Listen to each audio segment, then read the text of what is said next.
آپ کا عنوان ہے شوق عبادت، تو میں دعوت دیتا ہوں ہم سے ہم کلام ہوں استاذ الاساتذہ فضیلت الشیخ حافظ محمد شریف صاحب۔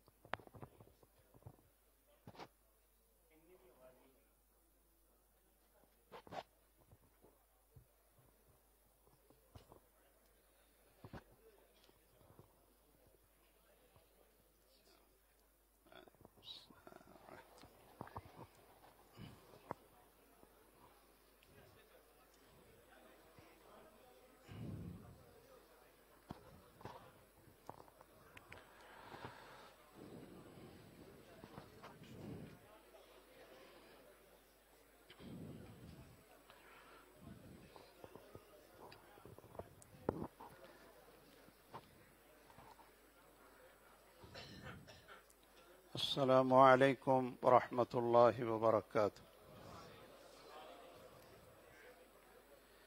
ان الحمد للہ نحمده ونستعینه ونستغفره ونعوذ باللہ من شرور انفسنا ومن سیئات اعمالنا، من يهده الله فلا مضل له ومن يضلل فلا هادي له، وأشهد أن لا إله إلا الله وحده لا شريك له، وأشهد أن محمدا عبده ورسوله صلى الله تعالى عليه وآله وسلم، أما بعد، فأعوذ بالله السميع العليم من الشيطان الرجيم: والسابقون السابقون أولئك المقربون في جنات النعيم۔ وقال تعالى: وفي ذلك فليتنافس المتنافسون۔ وقال صلى الله تعالى عليه وآله وسلم: اتق المحارم تكن أعبد الناس۔ قابل صد احترام بزرگوں، عزیز اور پیارے بھائیوں اور بیٹوں، آپ نے گفتگو کا عنوان سنا ہے شوق عبادت۔ عبادت کا معنی اور مفہوم وہ پہلے آپ حضرات ذہن نشین کر لیں کہ عبادت کا معنی صرف نماز کی ادائیگی نہیں، صرف تہجد پڑھنا ہی نہیں، روزے رکھنا، حج کرنا، عمرہ کرنا اور اللہ کے راستے میں صدقہ خیرات کرنا، یہ سب عبادات ہیں، لیکن صرف یہی عبادت نہیں ہے۔ عبادت یہ ایک بہت جامع یہ لفظ ہے، اور اس میں تمام اقوال اور اعمال، تمام افعال، خواہ وہ دل سے ہوں، جس طرح دل کے اندر محبت ہے اللہ ذوالجلال کے نام پر، اور دل کے اندر اللہ کے لیے اور اللہ کے نام پر، دین کے نام پر کسی سے نفرت ہو، تو یہ دل کی محبت، دل کی نفرت، دل کے اندر اللہ ذوالجلال پر ایمان، یہ ساری چیزیں عمل میں داخل ہیں۔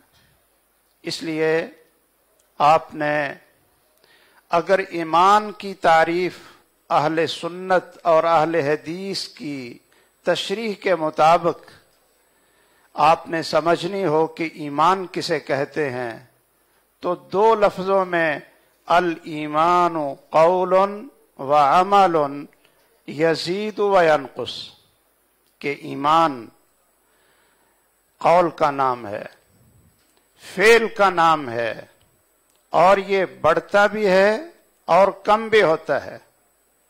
تو عبادات میں ہر وہ چیز جو اللہ کو پسند ہے، خواہ وہ زبان کے ساتھ ہو، خواہ وہ جسم کے اعضاء کے ساتھ ہو، خواہ وہ دل کے ساتھ ہو، یہ تمام کی تمام چیزیں عبادت ہیں۔ اس میں جہاں نماز آتی ہے، اس میں جہاں روزہ آتا ہے، بالکل اسی طرح اس کے اندر کھانا بھی آتا ہے، پینا بھی آتا ہے، سونا بھی آتا ہے، کاروبار بھی آتا ہے، تجارت بھی آتی ہے، اور حسن اخلاق بھی آتا ہے۔ یہ ساری کی ساری چیزیں عبادت ہیں۔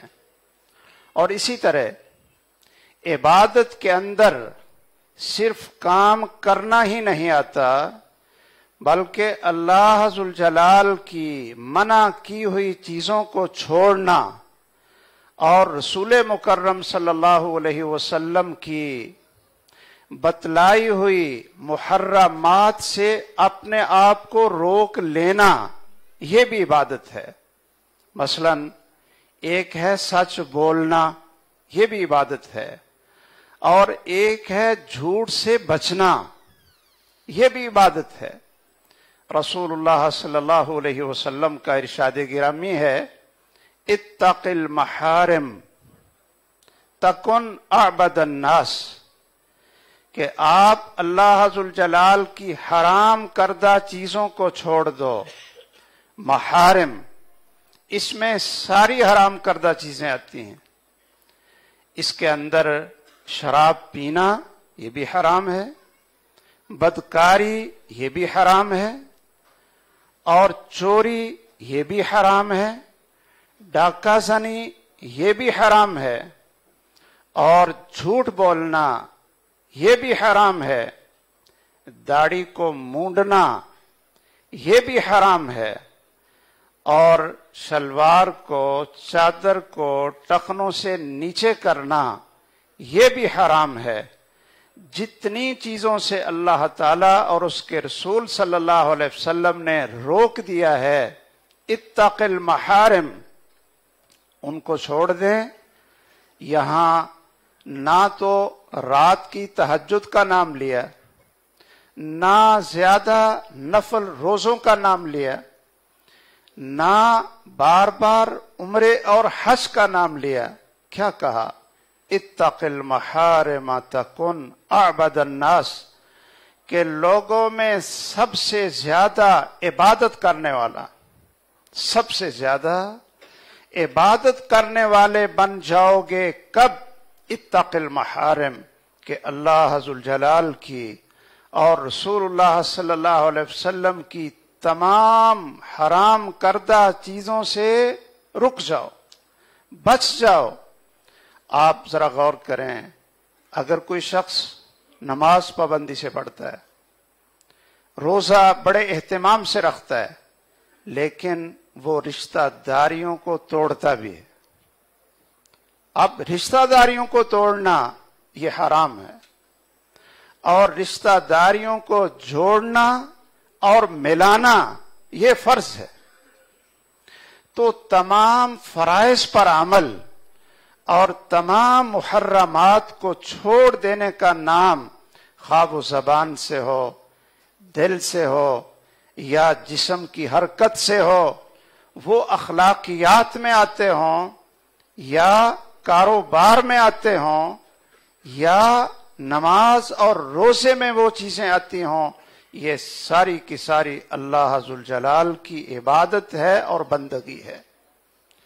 عبادت کا معنی سمجھنے کے بعد شوق کا معنی، یہ شوق اگرچہ عربی کا لفظ بھی ہے اور ہمارے عام اردو میں بھی یہ استعمال ہوتا ہے، پنجابی میں بھی یہ لفظ استعمال ہوتا ہے، اور حقیقت یہ ہے کہ شوق یہ دل کی اس کیفیت کا نام ہے، ان جذبات کا نام ہے کہ جن کی صحیح تعبیر کے لیے شاید ہمارے پاس کوئی خاص لفظ نہ ہو۔ آپ اس کو اپنے دل سے محسوس کر سکتے ہیں، اپنے جذبات سے تو محسوس کر سکتے ہیں۔ اس شوق کی کوئی انتہا نہیں ہوتی اور شوق کی کوئی مقدار نہیں ہوتی، اور شوق کی ان جذبات اور یہ دلی لگن، اس کی کوئی بھی تعداد نہیں ہوتی۔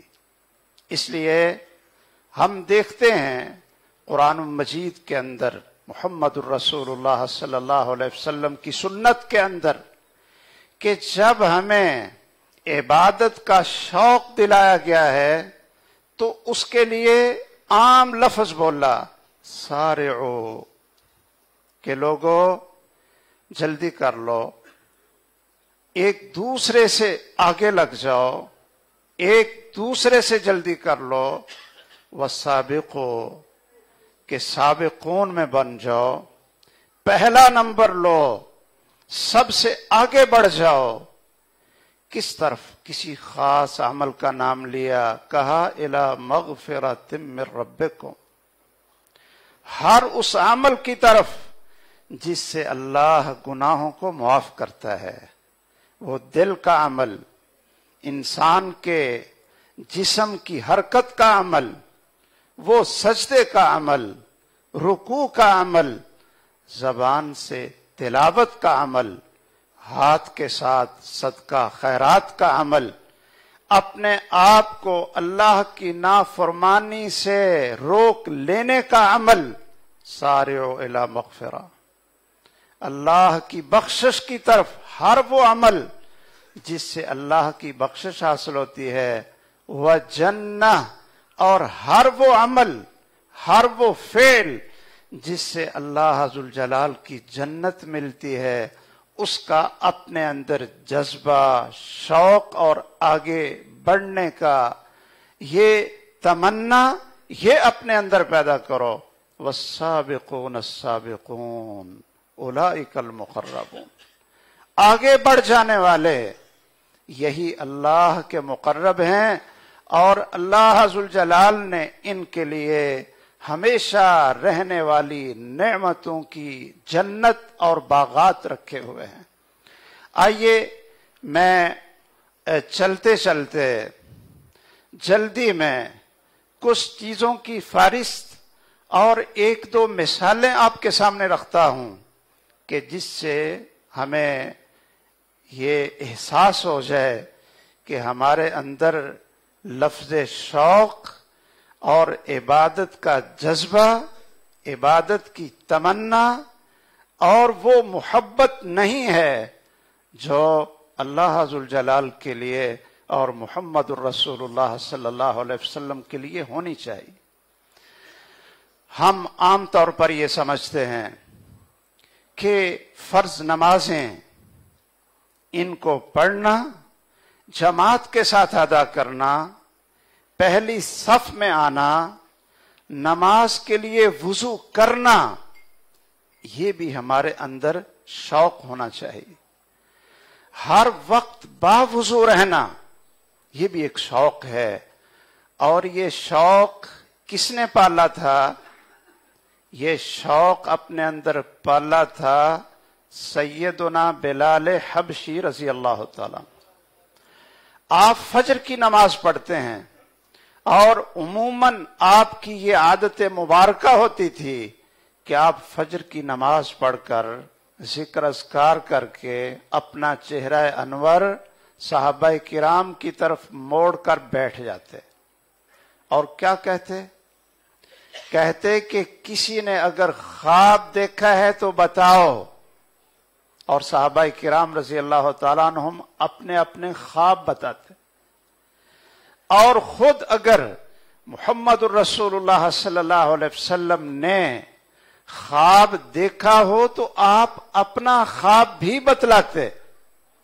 سیدنا انس کہتے ہیں رضی اللہ تعالیٰ عنہ کہ آپ نے فجر کی نماز پڑھائی اور فرمایا بلال کہاں ہے بلال؟ حاضر ہیں جی، بلال موجود ہے۔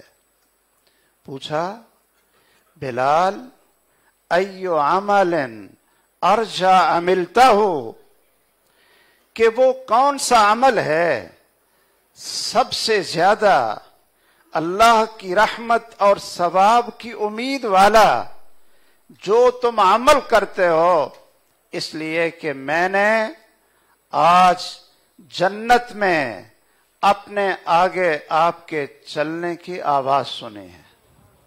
سمعت دفن علیک فی الجنہ، آپ کے چلنے کی آہٹ آج میں نے جنت میں اپنے آگے سنائی دی۔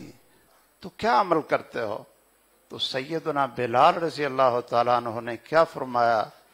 فرمایا عرض کیا کہ میں جب بھی بے وضو ہوتا ہوں، رات ہو یا دن ہو، تو میں وضو کر لیتا ہوں، اور جب بھی وضو کرتا ہوں تو 2 رکعت نماز اللہ کی رضا کے لیے پڑھتا ہوں۔ ایک شوق پالا انہوں نے۔ اور رسول اللہ صلی اللہ علیہ وسلم نے فرمایا تھا لا يحافظ على الوضوء الا مؤمن، کہ وضو کی حفاظت اور باوضو رہنے کا عمل یہ مومن کے علاوہ اور کوئی نہیں کر سکتا ہے۔ رسول اللہ صلی اللہ علیہ وسلم نے مسواک کی ترغیب دی۔ سیدنا زید بن خالد جوہنی رضی اللہ تعالیٰ عنہ کیا کرتے؟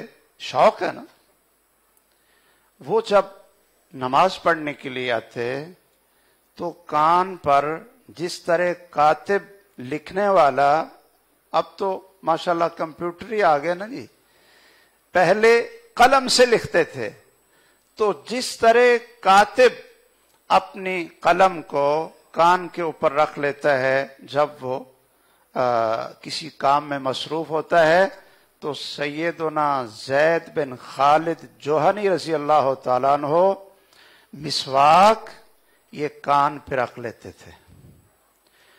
اذا قام الى الصلاة استاک، اور جب بھی نماز شروع کرنے لگتے، ہماری تو عام عادت ہے نا کہ ہم وضو سے پہلے مسواک کرتے ہیں، وہ بھی سنت ہے۔ وضو سے پہلے مسواک وہ بھی سنت، اور نماز میں اللہ اکبر کہنے سے پہلے مسواک یہ بھی سنت ہے، یہ بھی سنت۔ اور اس سنت کا ہمیں پتہ کس کے شوق سے چلا؟ زید بن خالد جوہنی اپنے کان پر مسواک رکھتے، اور جب نماز میں کھڑے ہوتے اللہ اکبر سے پہلے مسواک کر لیتے، اور مسواک پھر کان پہ وہ ٹکا لیتے، اور کیا فرماتے؟ کہتے میں نے محمد الرسول اللہ صلی اللہ علیہ وسلم سے سنا، آپ نے یہ فرمایا تھا کہ اگر میں اپنی امت پر مشقت نہ سمجھتا تو ہر نماز کے وقت مسواک کا حکم دے دیتا۔ جب رسول اللہ صلی اللہ علیہ وسلم نماز کی طرف کھڑے ہوتے تو مسواک کرتے تھے۔ اسی شوق اور اسی محبت میں یہ عظیم صحابی جب نماز کے لیے کھڑے ہوتے ہیں تو مسواک کرتے ہیں۔ نماز یہ ایک بڑی عظیم عبادت ہے، آنکھوں کی ٹھنڈک ہے، لیکن کیسی نماز؟ دکھوں کا مداوع ہے، اللہ سے مناجات ہے، اللہ سے ملاقات ہے، اللہ سے ہم کلام اور رب العالمین سے سرگوشی ہے۔ جماعت کے ساتھ اور تکبیر اولیٰ کے ساتھ نماز کا، اس عبادت کا شوق سیدنا سعید بن مسیب رحمہ اللہ کیا فرماتے ہیں؟ فرماتے ہیں کہ 30 سال سے میں نہیں جانتا. 30 سال سے کیا ہم نے بھی کبھی شاید پتہ نہیں 40 دن ہی ہم نے ایسے گن کر رکھے ہوں. 40 دن کہ جب ہم نے 40 دن میں 5 نمازوں میں امام کی تکبیر اولا اللہ اکبر کے ساتھ 40 دن کا ہی کورس کر لیا.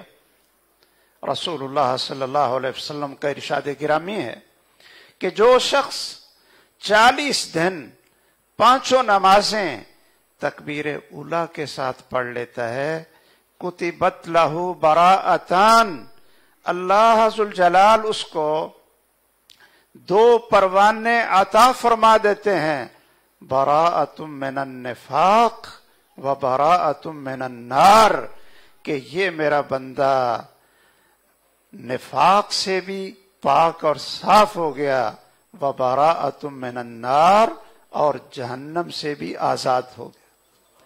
ہم نے تو شاید اپنی زندگی میں 40 دن نہیں گنے ہوں گے. اور یہ سعید بن مسیب تابعین میں ابو ہریرہ کے خاص شاگرد کہتے ہیں کہ 30 سال سے میں نہیں جانتا کہ میں نے اپنے آگے کسی نمازی کا سر دیکھا ہو. کیا مانا؟ کہ میں پہلی صف کے اندر ہی 30 سال سے نماز پڑھ رہا. 30 سال سے. اور فرماتے ہیں کہ 40 سال تک مجھے نہیں یاد کہ اذان ہوئی ہو اور میں مسجد میں نہ ہوں. جب اذان ہوتی تھی تو میں مسجد میں یہ پہنچ چکا ہوتا تھا. اپنا اپنا شوق ہے، ہمارا بھی شوق ہے کہ ہم گھڑی دیکھتے ہیں اور کہتے ہیں کہ چلو تشہد میں تو مل ہی جائیں گے، چلو جی 1 رکعت تو مل جائے گی نا، چلو جی ابھی تو سورت فاتحہ ہی شروع ہوئی ہوگی. اس لیے کہ ٹائم کی ہم بڑی، جب سوئی پر سوئی آ جاتی ہے تو مسجد میں ہلچل پیدا ہو جاتی. جو آئے ہوتے ہیں وہ بھی پتہ نہیں کیسے بیٹھے ہوتے ہیں بیچارے، کس پریشانی میں بیٹھے ہوتے ہیں. اور امام آگے نہ بھی ہو، بیچارہ تشہد میں بیٹھا ہو تو لوگ کھڑے ہو جاتے ہیں. شوق اپنا اپنا ہے.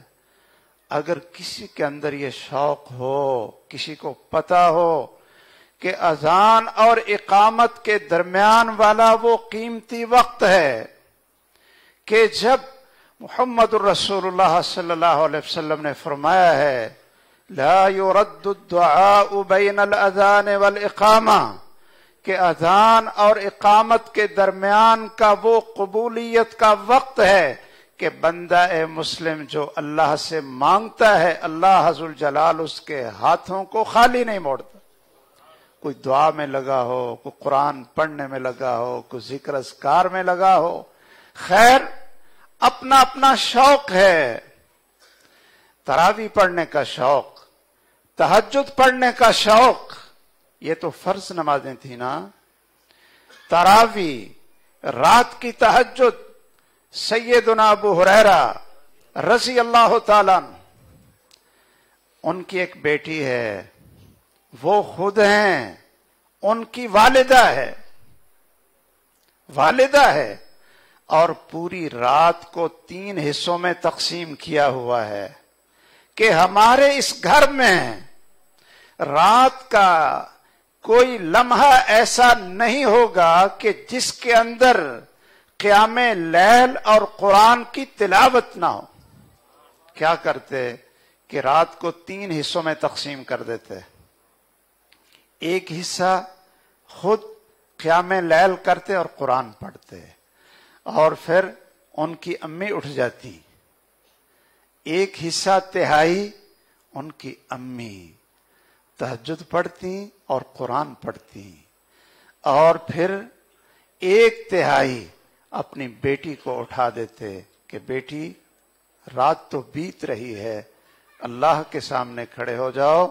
رات کا کوئی حصہ ایسا نہیں تھا کہ ابو ہریرہ کے گھر قرآن کی تلاوت اور قیام لیل نہ ہو رہا ہو. رسول اللہ صلی اللہ علیہ وسلم نے جن راتوں میں صحابہ کرام کو رمضان کا قیام کروایا تھا وہ 3 راتیں تھیں. ایک یاد ہیں کون سی 3 راتیں تھیں؟ ہاں 23، 25 اور 27. رسول اللہ صلی اللہ علیہ وسلم نے ایک رات جلدی فارغ کر دی. ابھی رات پڑی ہے. اب صحابہ کہتے ہیں تلاوت بھی رسول اللہ صلی اللہ علیہ وسلم کی، پیچھے کھڑے ہونے والے صحابہ کرام. اللہ تعالی ہمارے بھائی حضرت قاری ابراہیم صاحب حفظہ اللہ، اللہ ان کی زندگی میں اور ان کی صحت میں، ان کی آواز میں اور ان کی خدمت میں برکت عطا فرمائے. انہوں نے ماشاء اللہ اس پاکستان میں قریہ قریہ اور بستی بستی کو قرآن کے ترنم اور تلاوت سے بھر دیے. حفظہ اللہ. اور وہ رسول اللہ تھے، صحابہ کرام تھے. آپ نے تراویح اور وتر پڑھائے تو صحابہ کیا کہتے؟ سنن ابی داود میں یہ الفاظ ہیں لو نفلتنا بقیت لیلتنا هذه. اے اللہ کے رسول صلی اللہ علیہ وسلم، ابھی تو رات پڑی ہے، رمضان کی بابرکت گھڑیاں ہیں، تو ہمیں اور نفل پڑھا دو نا، ہمیں اور رکعت پڑھا دیجیے. یہ شوق ہے. رسول اللہ صلی اللہ علیہ وسلم نے ان کے شوق کی قدر کی اور ساتھ یہ خوشخبری سنا دی.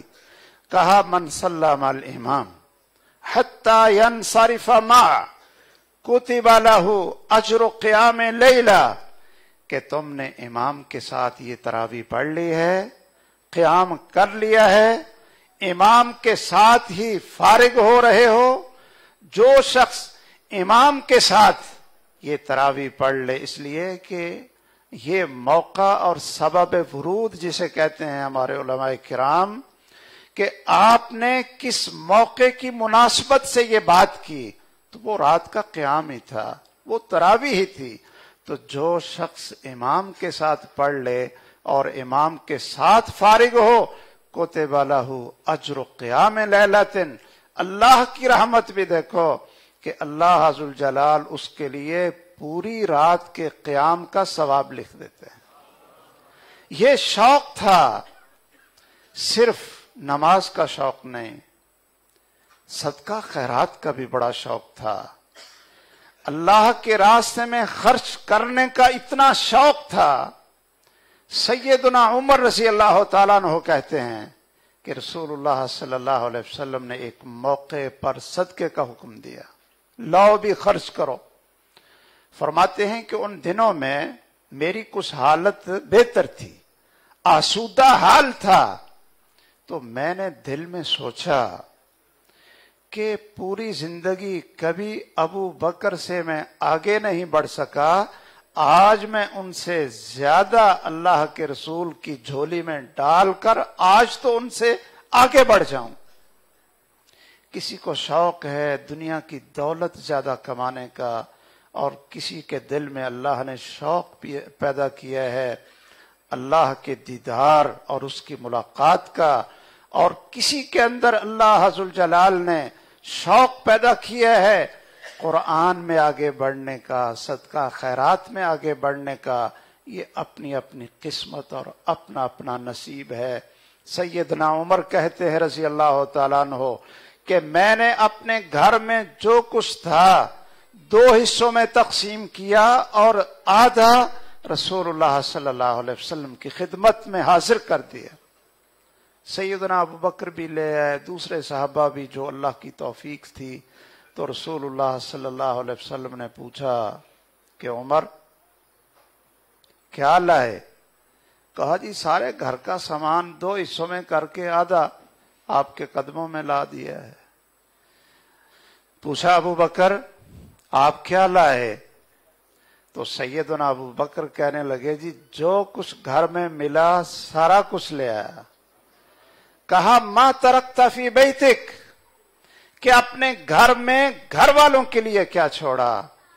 کہا ما ابقیت الا حب اللہ و حب رسولہ صلی اللہ علیہ وسلم، اے اللہ کے رسول صلی اللہ علیہ وسلم، میں نے اپنے گھر میں سوائے اللہ اور اس کے رسول کی محبت کے کچھ نہیں چھوڑا۔ تو سیدنا عمر کہتے ہیں کہ میں پھر اس دن سمجھ گیا کہ میں کبھی بھی ابو بکر سے آگے نہیں بڑھ سکتا۔ یہ شوق عبادت ہے۔ رسول اللہ صلی اللہ علیہ وسلم نے پوچھا تھا، آپ کو یاد ہوگا، آپ نے صحابہ سے پوچھا آج کس نے مسکین کو کھانا کھلایا؟ تو کس نے کہا تھا کہ میں نے، سیدنا ابو بکر نے۔ آپ نے پوچھا کہ آج کس نے بیمار کی عیادت کی؟ تو کس نے کہا تھا کہ جی میں نے، سیدنا ابو بکر نے۔ آپ نے پوچھا کہ آج کس نے روزہ رکھا؟ تو سیدنا ابو بکر نے کہا میں نے۔ اور چوتھا سوال کیا تھا کہ آج کس نے کسی بندہ مسلم کی نماز جنازہ پڑھی؟ تو سیدنا ابو بکر نے کہا میں نے۔ تو محمد الرسول اللہ صلی اللہ علیہ وسلم نے فرمایا کہ جس شخص کی زندگی میں یہ چار چیزیں کسی ایک دن میں اکٹھی ہو گئیں تو اللہ ذوالجلال اس کے گناہوں کو معاف کر دے اور اس کو جنت عطا فرما دے۔ یہ صحیح مسلم کی حدیث ہے۔ یہ شوق ان حضرات نے اپنے اندر پالا تھا، اللہ کی مخلوق کی خدمت کا شوق، ماں سے نیکی کرنے کا شوق، لوگوں کو کھانا کھلانے کا شوق، مقروضوں کے قرض اتارنے کا شوق، ضرورت مند کے ساتھ چل کر سفارش اور اس کے کام میں مدد کرنے کا شوق۔ یہ ساری کی ساری عبادات ہیں، یہ سب عبادات ہیں۔ یہ صرف نماز کا نام عبادت نہیں، محرمات کو چھوڑیں، اور یہ عبادت کا رنگ اور شوق اگر ہمارے دل میں پیدا ہو جائے تو میں آخر میں، چونکہ وقت تھوڑا تھا، امام ابن قیم رحمہ اللہ کی ایک بات نقل کرتا ہوں۔ وہ فرماتے ہیں کہ دو جنتیں ہیں۔ کتنی ہیں؟ دو جنتیں، ایک دنیا کی جنت ہے اور ایک آخرت کی جنت ہے۔ فرماتے ہیں کہ جو شخص دنیا کی جنت کا مزہ نہیں لیتا وہ آخرت کی جنت سے بھی محروم رہے گا۔ اور دنیا کی جنت کیا ہے کہ عبادت میں لطف اور عبادت میں مزاج۔ 2 رکعت جب ساری دنیا سوئی ہو تو 2 رکعت کھڑے ہو کر آنکھوں سے آنسو نکال کر اللہ سے باتیں کر لیں، اپنے سارے غم، اپنی ساری راز و نیاز کی باتیں، سارے دکھڑے اور زندگی کے وہ سیاہ لمحات بھی جو ہم کسی کو بتاتے ہوئے شرماتے ہیں۔ کیوں جی؟ ایسے ہی ہے نا کہ لوگ ہمیں چھوڑیں گے نہیں۔ کیوں جی؟ مجھ سے کوئی گناہ ہو جائے، ہوتے ہیں، اور میں کسی کو بتاتا پھروں تو مجھے پتا ہوتا ہے کہ بھائی میں کیوں بتاؤں، چھپا لوں، یہ دنیا مجھے چھوڑے گی، دنیا مجھے چھوڑے گی۔ لیکن اللہ ذوالجلال کیسے رحمان ہیں، کیسے رحیم ہیں، کیسے مہربان ہیں، کیسے غفور ہیں، کیسے غفار ہیں، کیسے غافر ہیں، کیسے ستار العیوب ہیں، کیسے ستیر العیوب ہیں کہ آپ کے سارے غم اور گناہ وہ جانتے بھی ہیں لیکن پردے ڈالے ہوئے ہیں، لوگوں کو اللہ ذوالجلال بتلا نہیں رہے کہ آپ کیسے ہیں۔ اور اگر آپ رات کی کسی تنہائی میں اللہ سے ایک ایک گناہ کا ذکر کرتے جائیں اور اپنی حاجتیں اور ضرورتیں مانگتے جائیں، آپ کے دل میں ایک اطمینان اور سکون بھرتا جائے گا، اور اللہ ذوالجلال آپ کے گناہوں کو معاف کرتے جائیں گے، بلکہ گناہوں کو نیکیوں میں بدلتے جائیں گے، اور ہمارے عیبوں پر اللہ ذوالجلال پردہ ڈالتے جائیں گے۔